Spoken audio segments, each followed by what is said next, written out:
Bon, le métier de data engineer, comme tu sais, est un métier très complexe, qui évolue très vite et qui n'est pas facile à saisir.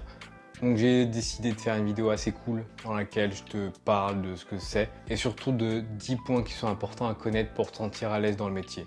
L'idée, c'est qu'on se focus souvent sur la technique, bien évidemment c'est important et je vais t'en parler, mais c'est pas forcément le plus important, c'est pas ce qui t'aidera à devenir un data engineer épanoui. Et ça, justement, je veux t'en parler de manière honnête dans cette vidéo. Et juste avant de te parler de ces 10 points, je vais te demander les 4 actions que tu connais. C'est mettre un like à la vidéo parce que c'est très important pour le référencement de ces vidéos. Ensuite, c'est t'abonner à la chaîne parce que si tu apprécies mes vidéos, il n'y a pas de raison que tu t'abonnes pas en vérité.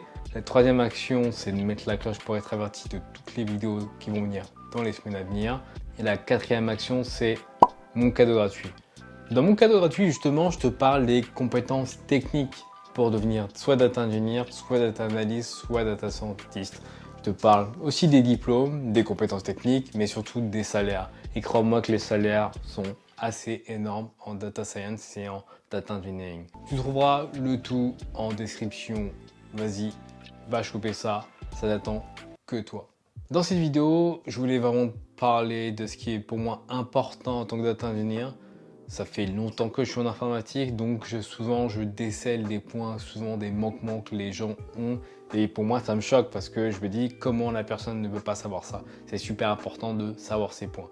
Et justement, on va commencer par le premier point qui est la documentation. La documentation, c'est vraiment un point qui est sous-estimé en tant que data engineer et globalement dans le développement en informatique. Le cycle en informatique, c'est quoi? La plupart du temps, une équipe fait un logiciel, fait un produit en informatique. Et après quelques années, plus personne n'est capable de lire le code, plus personne ne comprend le code, tout simplement parce qu'il n'y a pas de documentation. Donc ouais, c'est vraiment pas ouf et ça fait perdre des milliards de dollars à l'industrie. Donc sois un peu différent et fais de la documentation. Je sais que c'est chiant, mais je le répète, c'est super important de faire de la documentation et ça t'aidera à te différencier en tant que data engineer. Donc ça, c'était mon point numéro 1. Mon point numéro 2, j'ai parlé de la technique et je t'en ai parlé dans les 2 vidéos précédentes, c'est maîtrise le SQL et maîtrise le Python. En tout cas, maîtrise un langage de programmation, que ce soit le Python, le Java ou le Scala. Je te conseille de faire du Python en premier parce que c'est quand même plus facile d'accès et puis après quelques mois ou années d'expérience de partir sur du Java ou du Scala. Puis si tu fais les trois, t'es genre un boss. Et ça, c'est cool pour ta carrière. Bref, la connaissance de ces langages, SQL, Python, Scala, Java, est fondamentale pour être à l'aise et épanoui et trouver du travail tout simplement en tant que data engineer. C'est un métier qui avance vite et si tu connais déjà ces bases, tu vas pouvoir t'adapter très facilement. Parce que ce qui avance vite, c'est surtout les outils et pas tant les langages. On passe au troisième point. Le troisième point, c'est être capable d'apprendre un peu tous les jours. Et il faut faire de la veille. J'en parle souvent sur cette chaîne, mais c'est fondamental de faire de la veille en tant que data engineer. Si tu fais pas de la veille, tu vas te laisser dépasser. Tu vas être dépassé en fait. Et clairement, tu vas te faire rouler dessus par la concurrence, par tes collègues ou par des gens qui vont être recrutés. C'est pas une compétition, c'est pas un métier compétitif, mais quand même. Il faut savoir apprendre, il faut en fait être capable d'apprendre des nouvelles notions un peu tous les jours et ça va vraiment t'aider dans ta carrière. Et ça, c'est vraiment un point très très important qui est souvent sous-estimé par les gens et souvent par les nouveaux qui disent « Ah ça y est, je suis arrivé, c'est facile ». Mais non, il faut vraiment que tu sois capable d'apprendre un peu tous les jours. Et ça, c'est mon troisième point, apprends un peu tous les jours. Quatrième point, c'est le business. Comprends le business. Un data engineer travaille dans une entreprise, donc un business. Donc il y a un business model, il y a une rentabilité à avoir. L'idée, c'est de comprendre comment le business fonctionne pour justement avoir une vision de comment toi, en tant que data engineer, tu peux impacter positivement le business. Pour moi, par exemple, tu travailles avec un product owner, tu dois également l'aider à justement prendre des décisions business et lui dire « Ok, voilà, j'ai une base de données avec des données, peut-être que les données finances, peut-être que les données activité, monétisation peuvent t'aider à justement croître l'activité, améliorer l'activité et la rentabilité de la société. » C'est important, c'est quelque chose qui est souvent négligé par les data engineers de ne pas comprendre le business. Donc là, je te parle de l'aspect financier, mais ça peut être l'aspect améliorer, je sais pas, une application, l'ergonomie d'une application, etc. Donc c'est important en tant que data engineer de comprendre le cœur de business pour justement l'impacter fortement et correctement. Donc ça, c'était mon quatrième point, comprendre le business.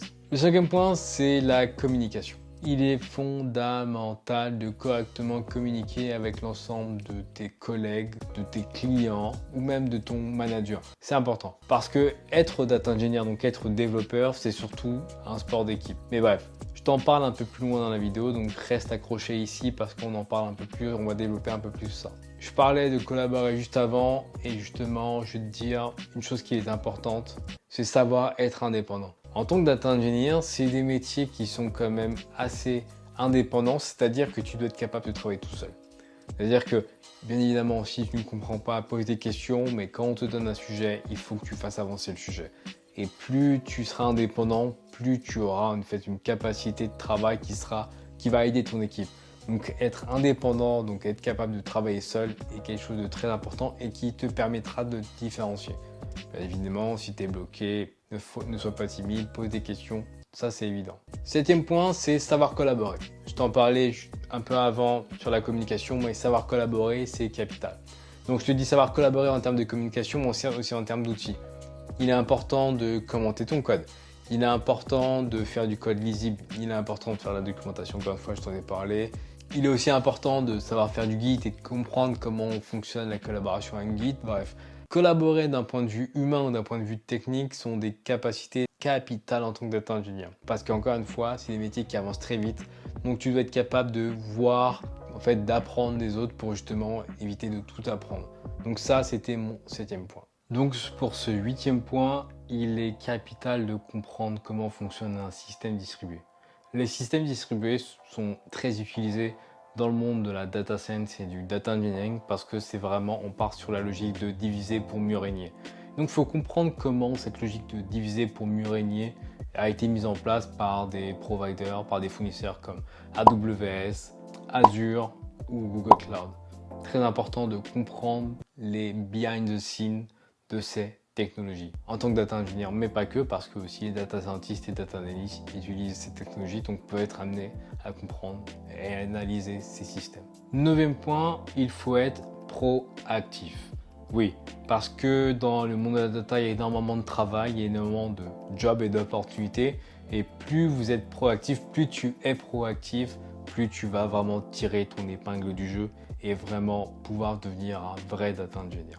Dixième point, qui est pour moi le point le plus important, c'est l'esprit data. C'est probablement l'élément le plus difficile à acquérir, mais cet esprit vient avec l'expérience. Et si je devais le définir concrètement, c'est être capable de voir un jeu de données et de voir les problématiques que tu rencontreras dans ce jeu de données parce que tu constates qu'il y a beaucoup de champs à nul, beaucoup trop de données sur une certaine date, des doublons, etc. Donc ça, c'est vraiment un esprit data, un esprit analytique qui s'acquiert avec l'expérience et qui est très important à avoir, surtout pour devenir un data engineer. Donc voilà, avec ces 10 points, je voulais vraiment te parler des compétences qui te feront devenir un vrai data engineer parce que clairement, sinon, tu peux apprendre plein de technologies, mais tu ne te sentiras toujours pas à l'aise dans le métier de data engineer.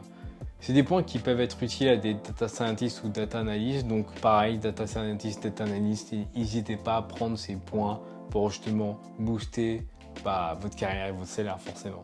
Sur ces 10 points, j'espère que ces 10 points t'ont servi et vont te servir dans ta carrière. Bien évidemment, tu trouveras comme d'habitude mon cadeau gratuit en description où tu trouveras plein d'informations sur les métiers de la data. Ne fais pas le timide et va le choper. Sur ce, je te laisse. C'était Willis pour Data from Scratch. Bye.